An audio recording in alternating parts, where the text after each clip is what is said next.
Do a countdown in German. Okay. Oh. Just a minute then. Just a minute. Let's get this right. 20. I'm not doing them all. I'm not doing them all. If you're watching us live on Facebook, please do say hello. If you're watching live on Angelika's German language page or Angelika's group, then please do say hello. And we can see their comments in the studio. I'm going to take that off solo. And in a second, we should appear on screen. Hello, Angelika. Hello, Steven. Yes, we are on screen. Brilliant, we are. And thank you for watching. You're here. If you click the link up above in the comments, then you will be able to show your name and your picture. Okay. Now, I know you may have done it before, but if you just bear with us and just actually do it once more. Okay. Ask Angelika, Season 4, Episode 9. Welcome to the show. And this crawler is going to go across the bottom. It's the only way I could get it in. There's so much text in there nowadays.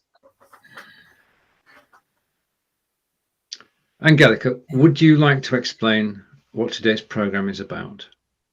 Yes, I had this idea of doing idioms and tongue twisters and go through the whole alphabet. And this time is the first, and I'm pretty sure it's not going to be the last one, where I struggled a little bit. Because basically, there are no idioms or tongue twisters where the main word, or usually the noun, begins with an I. No. I've looked everywhere. I have found lots of them where there is a word like in, that sort of thing, where there is at least something with an I in there, and I've managed to find some. But it wasn't easy, and I think there will be a few other letters which will be difficult as well. I'm sure there will. I'm sure there will. And we say hello to... Sorry? You're thinking of X and Y and yes. Possibly. Hello, die beiden. Yes. Carry on. Nice to see you. Thank you for joining us. And basically, there are phrases that Angelika's given me the German for, and we're going to show them one by one on the screen. If you know the answer before I do, which is possible, probable. Also, I'm going to read them out first, and Angelika will correct my pronunciation, and you can too. Okay. So, phrase 1. Den inneren Schweinehund, got to a good start. Den inneren Schweinehund überwinden. Yeah, well done. You got it. Den inneren Schweinehund überwinden. Brilliant. Okay, let's just change things slightly so it's not taking so much of the screen. Okay, just bear with me a moment. All be, if I can just do that. Yep. Okay. Right. No, that's not right. I'm going right. Okay. I like the red. It looks nice. It is. This is back to basics. This is where it began. So, den inneren Schweine, I'm going to get it wrong second time. Schweinehund überwinden. The inner. Pig.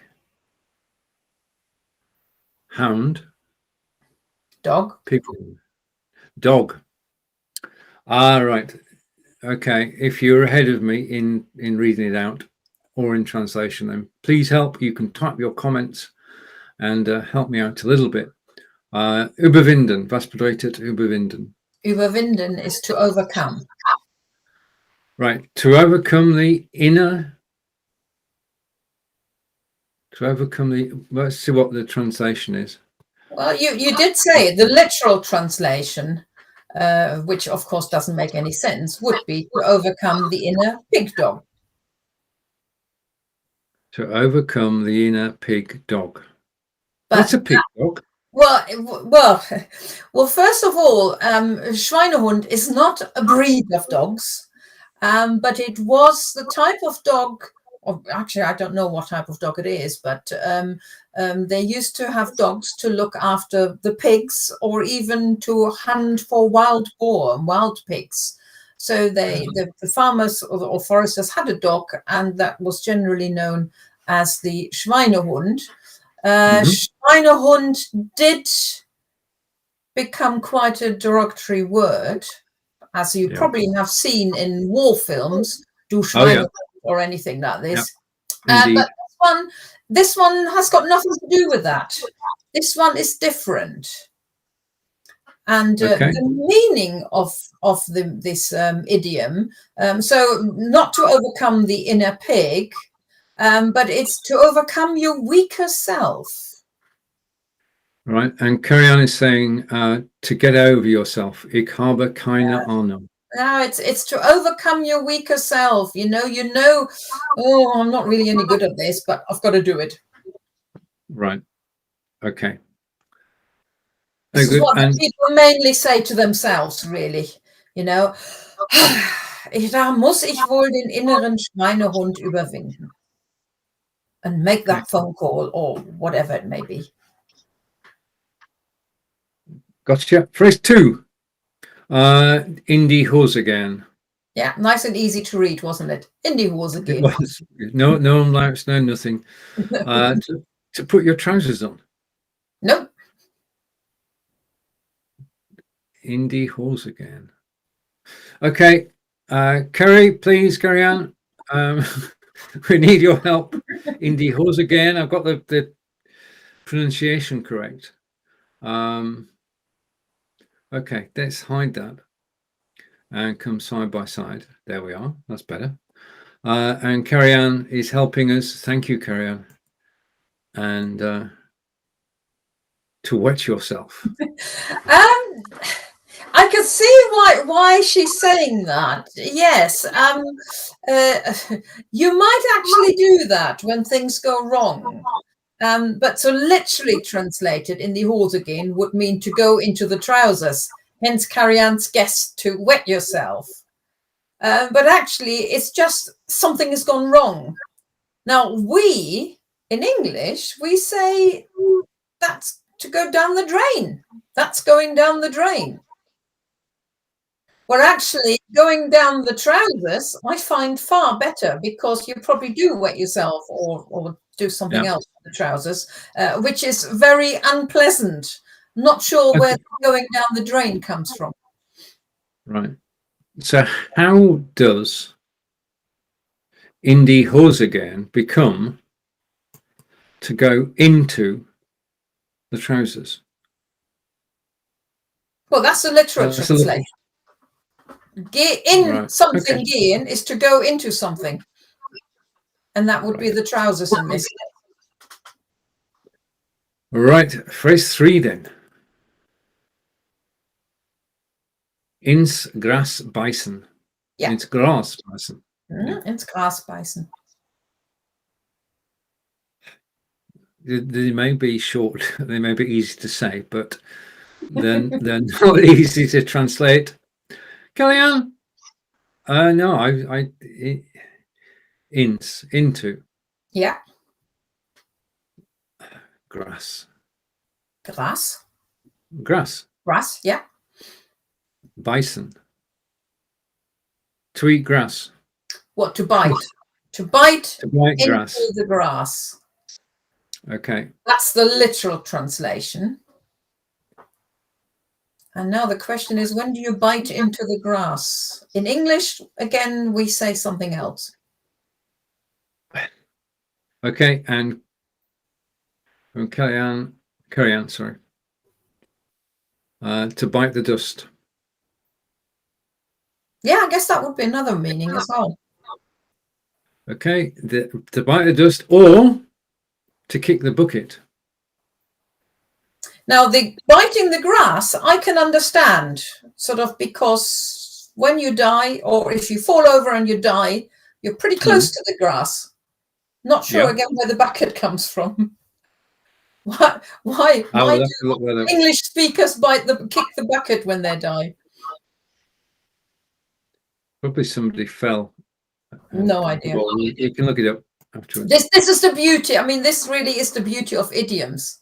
Yeah, because we all use them, but it's quite interesting to find out where it comes from or why people are saying them. True. Okay, phrase 4. Immer mit der Ruhe. Yeah. Immer mit der Ruhe. Always with the Ruhe. I'm going to have to brush up my vocab. I just a note to anybody watching live. Thank you very much. I don't actually read these. I do put these sentences into the studio, but I don't actually read them. So that when I'm actually doing it, I'm doing it for the first time. So that's why I didn't have the chance to go to Google and find out what Ruhe means. So I'm going to ask Angelika. Oh, the peace or the quiet, always with the peace, always with the quiet. Now that doesn't sound like anything either, does it? Okay, well, okay, and Kerry is saying, hold your horses. I think I learned that with you years ago, Angelika Devi. There you are. That is well possible, but that's exactly what it is. Hold your horses. Don't panic. Immer mit der Ruhe. Always with the peace. Or hold your horses. Okay. Right, phrase 5. And no, I'll go on to translation of don't panic, hold your horses. Phrase 5. Im siebten Himmel sein. Yeah. Again, translation. Right, okay. Pronunciation okay. Translation is coming in several. In 7, to be in 7th heaven. Yeah. Oh, wow. Wow. There's nobody more surprised than me, Carrie-Anne.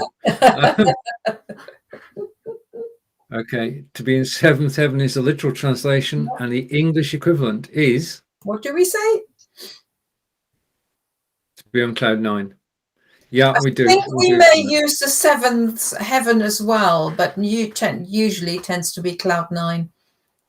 This is the bit that I find fascinating. Why is it the 7th heaven in German and why is it cloud 9 in English?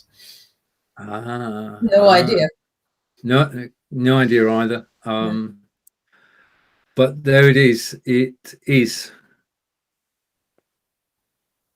im siebten Himmel sein. To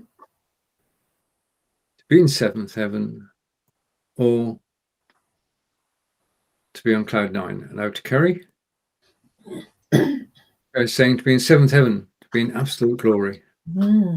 Spot on. Or on cloud 9. Right. Okay. And we are now going to go to phrase 6. In den sauren Apfel beißen. Now you've been kind to me here. Beißen again there, yes. In den sauren Apfel beißen. To bite a sour apple. To bite into the sour apple. When would you need to do that? Bite into the sour apple. Basically, suck it up. Just deal with it. Okay, so, and the translation is to bite the bullet, and we would say... Oh, there's your... There is your... No, wrong one. I'm giving the game away. Just a minute. So let's go back again, just so we're all on the same page. In den sauren Apfel beißen. To bite into the sour apple, because I missed one, and that's the literal translation. And then the English equivalent is to bite the bullet. Yeah. Okay. Right. And now we come to the fun bit. This is now, your the fun bit. This is the tongue twister. And as I explained earlier, I haven't seen any of these. So this is a first take. Now, what you can do, and just go to Carrie-Anne, who's saying, to get the short end of the stick. To bite the bullet. Well, yeah, close. Yeah. Right. Okay. Okay. Tongue twister number 1. It's only one this time. Oh, brilliant. In even then. In and herum. Angelika, how would you say that? Please? You can see why it's a tongue twister, isn't it? I think it's because the word Ulm is not that easy to say, and then having those other words before. So in Ulm, Ulm und Ulm herum. I should have really used that one for the letter U, but I think there is something else I can use for the letter U. Well, you can use it again, I'm sure. Or use it again because you won't remember. We're a few weeks away from meeting you. In Holm, around Holm, and around about Ulm, and over to Kerry. And Kerry's saying, "Wie schwer." Yeah, I can't say it very fast either. I mean, the idea with a tongue twister is that you can say it really fast, and I can't. Well, the problem is it's got an M in it, and the M is the one that's difficult. And if it was in the whole, well, never mind. Okay. If it's at Hamburg, it would be in Hamburg und Hamburg herum. That's no problem. In Berlin und Berlin herum. But Ulm makes it the difficult one. In Ulm, Ulm und Ulm herum. Well done. Good practice. Right, you are watching Ask Angelika, German language tuition, idioms, and tongue twisters. Letter I. This is season 4, episode 9. Right, now what will happen next is that the German phrases will be read out expertly by Angelika, and I will read the English version as best I can. Just as Angelika, it's over to you. Den inneren Schweinehund überwinden. The literal translation is to overcome the inner pig dog, which makes no sense in England because we don't have pig dogs. I'm pretty sure we don't. And to overcome your weaker self. So to be strong. Phrase 2. In die Hose gehen.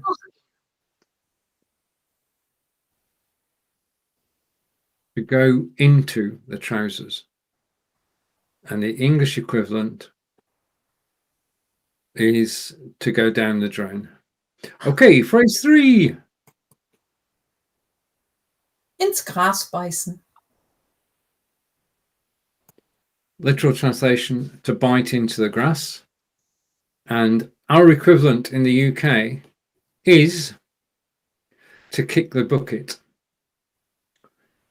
So instead of saying is taught, you say hat in Gras gebeißen. Gebissen, yeah. Listen. Okay. It's not a phrase I would use, I have to say. But then I wouldn't also say he kicked the bucket. Well, neither would I. Neither would I. It's very, yeah. Oh, to you. Immer mit der Ruhe. Okay, literal translation is always with the peace. And don't panic, hold your horses. Or, okay, to bite the dust. No, that's not. Yeah, okay. And phrase 5. Harry Ann said, hold your horses as well. Yeah, that's right. Im siebten Himmel sein. Okay, which translates literally to be in 7th heaven. Or we would say to be on cloud 9. Phrase 6. In den sauren Apfel beißen.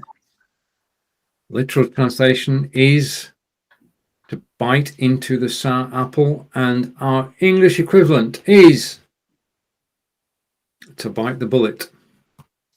Okay, and now my favorite part, because oh no, hang on. No, you'll be all right. I'll read the German. I don't have to say a thing because everything's in that's in German. That's yours. In Ulm und Ulm herum. And I can say, possibly say, in Holm, around Holm, and around about Holm. Okay. So that was I. Yeah, I Good. think J may be a bit tricky as well, but we'll see. Right. Okay. Thank you, Carrie-Anne, and everybody who actually watched us live. Angelika, it's over to you. Yeah, I think thank you, Carrie-Anne, from remembering that immer mit der Ruhe is hold your horses. See, we do have some good students sometimes. Oh, yeah. Well, from me, yeah, I agree. I study with Angelika on a Thursday evening every 2 weeks. Carry on. Apart from when you do this as well. So, yes. Well, yeah. Thank you for watching the idioms and tongue twisters sort of roundabout with the letter I in it. And I'm hoping I find enough for the letter J for the next session, which hopefully will be in 2 weeks' time. Brilliant. This has been Ask Angelika, Season 4, Episode 9, German idioms and tongue twisters, of which there were plenty. Bye for now. Tschüss von mir. Und tschüss von mir. Okay.